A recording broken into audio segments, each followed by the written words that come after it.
Welcome back to Action 2 News at 6 o'clock. Several home improvement projects underway right now in the greater Green Bay area. This is part of Good Neighbor Week, an annual initiative aimed at pairing homeowners with local volunteers to help tackle those minor jobs that often get put on the back burner but can still make a real difference. Absolutely. Everything from minor home repairs to painting, even landscaping on the table, coming at no cost to these homeowners.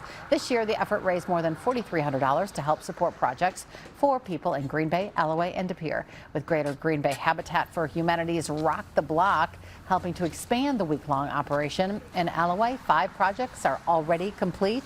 Volunteers now turning to their attention to Green Bay, where 10 projects are underway, and De Pere, where 2 others are planned. We had 30 applications this year. We had to whittle it down to 10, so we're doing 10 total projects this week. Good Neighbor Week was created in 2019 with the first event taking place in 2020. Since its inception, volunteers have completed a project at 47 different homes across the area.